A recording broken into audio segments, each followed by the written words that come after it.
Rory O'Connor. Morning, Rory. Morning, Adrian. Thanks a million for coming into us. No worries. This is a great work of investigative journalism that's just happened to land on all the back pages this morning. Very interesting how these things happen sometimes. Yeah, it's gotten out there. It's a letter the IRFU have written to Brett Gosper, who's the CEO of World Rugby, but more importantly, probably they've CC'd it to World Rugby Council members who are going to be voting in a week's time on who's going to get the World Cup. And it raises 9 key questions about the decision to recommend South Africa last week. And I don't know if they're looking for answers, but I think what they're looking for is to plant seeds of doubt in those voters' minds as they go to make their decision. In an overall, before we'll give viewers a little bit of a view of some of those points in just a minute, but just in an overall sense, what's your thought on, one of the key things they point out before they get into their queries is that actually the best outcome for a transparent process here is that Ireland wins this bid, because it would say that, like, the transparency is that you've recommended this country, but actually nations are free to vote in whichever way they want. Is it the last sting of a dying wasp here, or actually enough of a blow to put Ireland properly back in this race? It's very difficult to know. I think what they're trying to do is to garner enough support to get down to a head-to-head with South Africa. The way the vote is going to work, there's 39 votes at play. You have to get to 20 to win it. So if when the first votes are cast, if no one gets to 20, the bottom country is eliminated. And I think Ireland are trying to sow enough doubt in the process while praising the process at the same time, and to remind voters that this is simply a recommendation. It's not binding, and you can still vote for Ireland, you can still vote for France, and that the process that was there and the reasons that they recommended South Africa are flawed, that there was flaws in the process, that they've missed little elements of it, and so they hope that enough doubt is sowed so people go, well, look, we've seen all this, that's fair enough, but these are all valid points as well, and maybe Ireland wouldn't be so bad. One thing on stadia, and we'll give you a look at the query here on the stadia that they're talking about here. They're sort of seriously considering and questioning whether South Africa will fill their stadia. We'd the South African rugby writer Craig Gray on the radio last night, and we had him on OTB AM during the week as well. And we were talking about the cities and the location of the stadia. He was saying they're all very central. There's a big question about whether they will fill those grounds or not. Will we fill them? I think so. Especially for what the Irish Rugby Football Union are raising is the spectre of empty stadia for pool games between, say, Tonga and Romania. They'll be held in South Africa in grounds of 40,000 plus. Now, getting people into those stadiums is going to be very difficult. I covered the Lions in 2009 in South Africa, and apart from the tests, it was largely empty stadia at those games. The Lions struggled to attract people to the kind of midweek games with the less glamorous ones. People came out in force for the tests, but South African rugby fans, as we saw when Leinster went over there, I was there as well, there wasn't a huge amount of people came to the Pro 14 games between Leinster and the Kings and the Cheetahs. The same has happened at other games in the Pro 14. World Cup is obviously different, but these stadiums are very, very big and are going to be very, very hard to fill in an economy, which is another point that IRFU made, that's doing very badly at the moment. The South Africa bond status is a junk, and the rand continues to tank all the time. So people don't have the disposable income to go and pay for rugby tickets. Now, the ticketing strategy is being questioned. Are they going to release cheap tickets? Are they going to try and fill stadiums that way? Which would be great because it would spread the gospel. But there's nothing. It does seem that there was somebody tweeting last night, Gavin Cummiskey in the Irish Times, saying that they were going to release a bunch of tickets for, it was a €3 or €5, and that would be the means by which they would actually go ahead and fill these things. It's a reasonable amount of money in South Africa. People, the income is not at the level that we have here, apart from a small group of people. And the security levels are also something that will put people off going out and going to games. Like Ellis Park is in a very dangerous part of South Africa, and that's going to be hosting some of the biggest games. So look, I'm not saying South Africa would host a bad World Cup. I think it would host a great World Cup. But I think there are legitimate questions that the IRFU raised here. And I think, if you had a game in Killarney, if you had a game in Mayo, in Galway, I think people would come out and support it, because I think there's already a buzz around this World Cup here, and the stadiums are smaller, so they're easier to fill. The tickets, because of the terracing, the tickets will be cheaper. I'm not saying every stadium will be full, but I think that they have a plan in place that I think the Irish people would come out and support this tournament, and efforts will be made in the local community to make sure that these smaller stadiums that are probably easier to access in a lot of ways, because public transport, well, it's not great here, isn't needed in a lot of these places, because they're so central in the towns and cities they're in, would be easier to get to. Do you not think that's a little bit of an intangible? Like, I do agree with you that Ireland would put on a great World Cup in terms of attendances, but the whole idea that they're not going to fill out grounds, you can't really measure that at this point. No. So when you look at the overall idea of stadia, you look at what South Africa do have and stuff that we can measure, and they hosted a Football World Cup in 2010. Yeah. I mean, they have stadiums that can do this stuff on a huge scale, whereas there were legitimate question marks over Ireland and whether or not we can do that. So when it comes to the things you can measure, when it comes to stadia, South Africa beat us every day of the week. Absolutely, and that was where the report was right. If the World Cup was to happen next week, South Africa and France were in a much better position to host it. And yeah, there's question marks over Casement Park. Will it ever be built? There was, I was quite surprised that Páirc Uí Chaoimh needs a complete overlay, even though it's just been opened. Our stadia are not up to scratch. I don't think there's any doubt about that. I think there's apart from the Aviva and Croke Park, there's work to be done. But there's time and there's government guarantees that the money will be there to fix those problems. So those problems are probably not insurmountable. Ireland lost out in that scoring, and I think the IRFU would fully accept that. But they're asking World Rugby and they're asking the voters, what tournament would you like to see? What kind of tournament would you like to see? And they're also placing doubt in the voters that come from countries that are of a similar size to Ireland. Are you cutting yourselves off from hosting a World Cup in the future? Do you have to have the capacity to host a FIFA World Cup in the past to host this tournament? Because it's always been a different type of tournament. And I think they're pointing to the New Zealand example of 2011, where like the stadiums in New Zealand are no better than Port Dalton and Navan in some of them, and the Lions packed out grounds with people standing on grass banks, which is something we're almost embarrassed about with our GA stadiums here. The stadiums in New Zealand are not state of the art, but they are atmospheric. They are quite unique, they have their own character, which part of you the charm lose. of it almost. Yeah, it was. Now, it probably didn't make as much money as England in 2015, but we don't have any Premier League grounds. So, the RV, I don't think anyone's saying that the stadiums are better than that they are in France. What they are saying is, well, hang on, that's a definitive statement that you can make against the Irish bid. But why aren't you making these other points about security, about finance, about the Commonwealth Games being taken away from Durban, which I think is quite it was missed in the initial analysis and has kind of come up since. The reputational damage that the Commonwealth Games has suffered because they've had to take the tournament away from South Africa and bring it back to England because the South African government stopped guaranteeing it. These things, the South African is a very uncertain place. Yeah, we were kind of discussing that earlier on, and it feels to me the Durban Commonwealth Games example almost a slightly different thing, because it was obviously a unique thing that was going to be held in only one city, and so it was all on Durban. And I think, like you say, the South African government hadn't underwritten it, whereas with this they're actually coming in and saying, look, we guarantee all that stuff. So I mean, it suits the IRFU argument obviously to put that in and say, look at lads, I think Owen made a very fair point earlier that at the very least it probably should have been included in the report somewhere, whereas it didn't. There's a paragraph somewhere, but it wasn't. I think what the argument is that not enough was made of it. I think one of the other things they're going to do, apart from giving away cheap tickets, was that they were going to bundle them together. So they were going to say like 50 quid for some of the bigger games, and then they'd bundle in other tickets that they could actually end up giving away for free at some of the other grounds, which might get around some of that stuff too. But I mean, it's the first time we're hearing this kind of detail as well, which is maybe part of the problem too. And I think one of the other points, just to lead the final point on the stadia, is that they're talking about the significance, the prominence that was given to the idea of filling stadiums from World Rugby to begin with, and then after all that they go and just put a 4% weighting on it. That doesn't seem to add up. No, and that's where they're casting doubt. They're just finding holes in the methodology that was used. They're not saying that the South African World Cup would be a disaster. I don't think anyone could say that. I don't think it would be a disaster. I don't think France would be a disaster.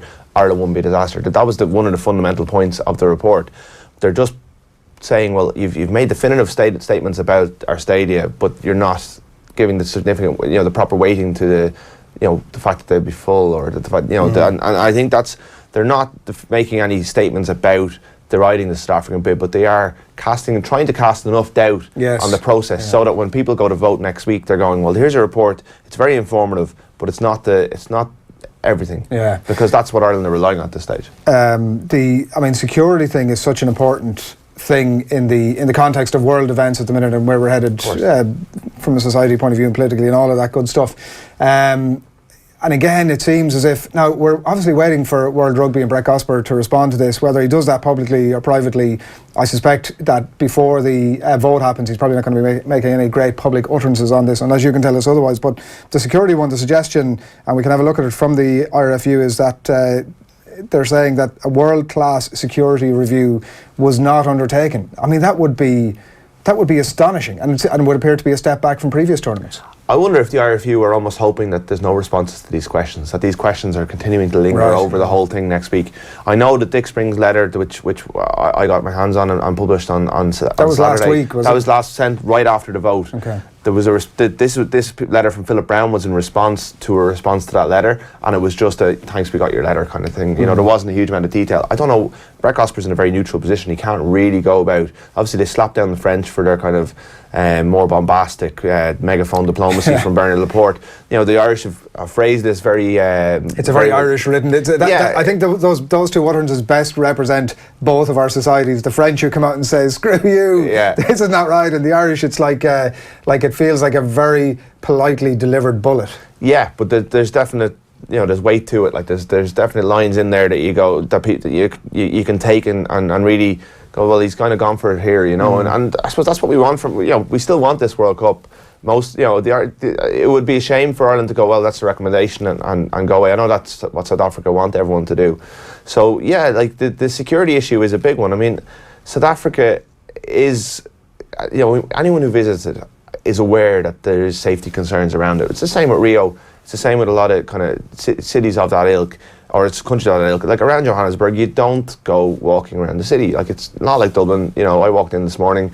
You don't do that in Johannesburg because you're warned not to. You know, a lot of times, you know, you might chance it and you feel safe, but you're not supposed to. It says it on all the kind of government websites. You know, the advisories around going there. And I think the IRFU dropped the ball a little bit by only focusing on terrorism when they did their presentation and possibly didn't make enough of a play of this kind of the just general safety that fans will have and the comfort they'll have wandering around Killarney, Galway, Belfast, Dublin. France, you know, is obviously similar enough. Like you can wander around Paris, most of these cities, there's little areas, pockets, but you're normally fine. But definitely South Africa is a place where crime, dangerous crime, is an issue, and it's probably uncomfortable for South Africans that, you know, the IRFU are blatantly, I think Brown describes it as a delicate issue in the letter. It's probably uncomfortable that he has to bring it up, but they probably thought it was a given, and it didn't. And they're wondering whether, because it obviously didn't come across in the report, whether this high expert security group was given the chance to go through it, because that happened in 15 and 19. If it did, they're obviously, you know, publish it, you know, let us see it. Let us see it, and that's what they're saying is, let us see these reports that you've based everything on. If the reports come out and it says, oh, South Africa's perfectly safe and it's just as bad in Dublin, well then that's the calling out the IRFU's bluff, but it doesn't seem to be that way. Do you think World Rugby regret having such a transparent process? Maybe, yeah. I think it may come back to bite them, because if the delegates do go against the recommendation, it's going to look very bad for them, because this was trumped as their way of getting away from a kind of a FIFA situation, or you know, there was a bit of backhand stuff involving Ireland going on around, you know, for the vote for 2011. So they were trying to get away from it. They want an independent body to recommend and then to be endorsed by their council, and it still may happen. But if France or Ireland get the nod, it's going to be it's going to leave them with red faces, and the way France and Ireland have responded to it probably won't go down well in World Rugby, but they have to be self-interested because they want to host this tournament. It seems to be just transparent up to a point almost, is kind of the thing that jumps out from this. Like that they, to be fair, have looked at other event organisers and said, actually, there's something more we could be doing with this that gets around some of the shady deals. But then maybe not fully seeing that out to its end point. We'll have a look at some of the other stuff. Event experience was one of the areas that came up, and we've mentioned Durban already. You know, about whether, you know, it's mentioned there the Commonwealth Games in 2022, whether they were taken away. And as I'm not sure really how fair that comparison is, but the one thing that leaps out from these entire series of queries, the 9 questions, as you say, that the IRFU have put to World Rugby today, or yesterday as it happens, I think, is that the IRFU, while in fairness they have raised a bunch of questions that World Rugby haven't addressed over the course of the process, it does seem as if the IRFU weren't as thorough as they might have been in terms of their own process of putting our own best foot forward and outlining how we would be a better nation to host this than other nations, South Africa.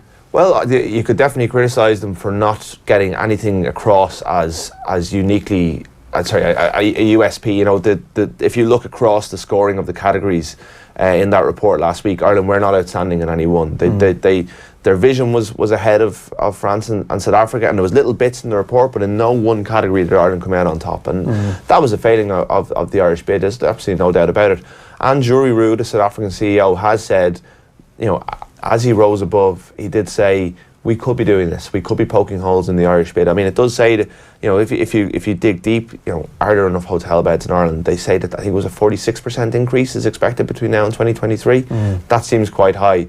But Ireland didn't win the recommendation, so there's no point in going for in South Africa poking holes in those things. Well, maybe now is the time that South Africa and France look at that and go, listen, lads, if these are the new rules, despite what Jury Roux had said last week, these are the new rules. Maybe we got to start picking a few holes here. Yeah, you'd wonder whether they should, but he's almost saying we could be doing this, but because they're in the lead, they don't want to besmirch themselves by getting involved in this. They've won it. In their mind, they're saying, we're in the winners' enclosure. We just need the endorsement. We need to put the crown on. Yeah, certainly when I was looking at it last week, I was very hopeful that this would become a South Africa versus France war of words, and that Ireland might just slip on in, and the rest of the nations might view this as Ireland being the least petty of the lot. Obviously, we're beyond that point now, and we're right in there in the mire. We're in the battle, potentially not as vehement as Bernard Laporte and his friends in France, but we're certainly in the middle of it now, and we're not going to get that sort of vote from those sort of people. No, but I'm not sure if those sort of people are on the World Rugby Council. Sure. These are sporting administrators at the end of the day. They are blazers. They are the archetypal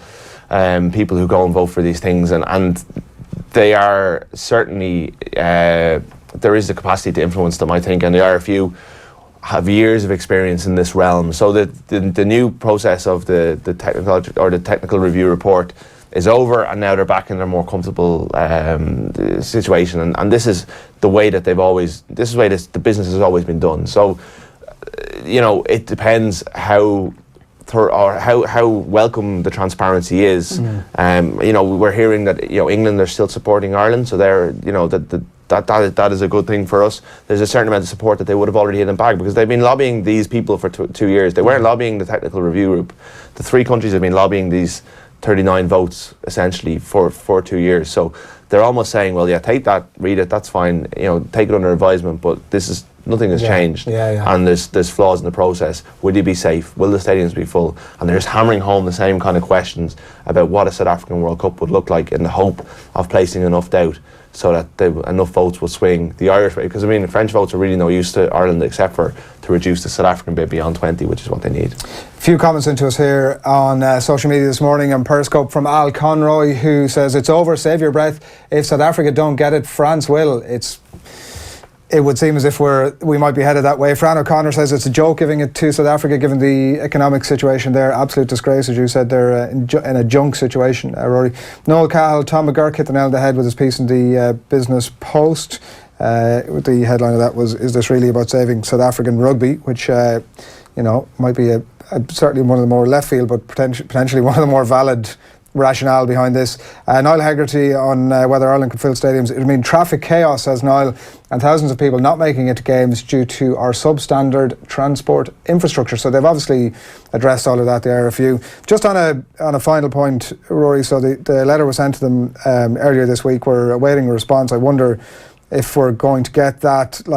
There's maybe a sense beyond here, and I got a bit of a sense from talking to Craig Ray during the week that I don't know how enamoured other nations are going to be by our lashing out essentially about this. What's your feeling, your own personal feeling about where this thing is going to go? I think it's next Wednesday the vote takes place. Obviously there's a lot of shots coming from all corners now at the minute. What's your feeling on which way this goes? I think Ireland have a very small chance. It's a very slim chance of making it to the final two, and if they get to the final two, they still have a slight chance of winning. South Africa are clearly in the box seat.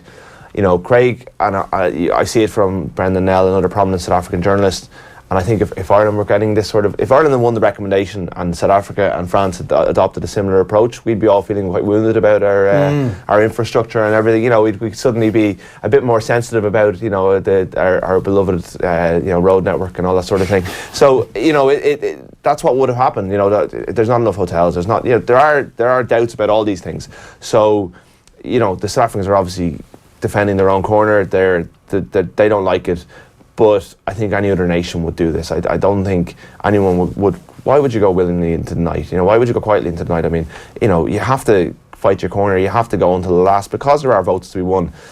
And while this is the transparent process, it is a secret ballot next week, and the IRFU have a certain amount in the bag. It's not 20 by any means, as far as I'm aware, but they are confident that they have a certain amount in the bag. Whether they can turn enough heads with these letters, with the doubts that they're placing, it's probably unlikely at this stage. The World Cup is probably going to go to South Africa, but stranger things have happened in the world, in boardrooms of sporting governing organisations, and certainly I'm not cancelling my flight to London next week. It's definitely up for grabs, but we're third in a 3-horse race as we hit the turn. So it's unlikely. But I think the IRFU wouldn't be doing this if they didn't think there was some sort of chance. When we're getting overly passionate about the N17, it's time to have a serious look at ourselves as a nation. Rory, thanks a million for coming in. No worries. Rory O'Connor there from the Irish Independent. We'll keep in track of that over the next little while, potentially get a sense from some of those major heavyweights in world rugby over the next 5 or 6 days about which way they are headed. That's where we leave the rugby for the minute. Do keep your comments coming into #OTBAM.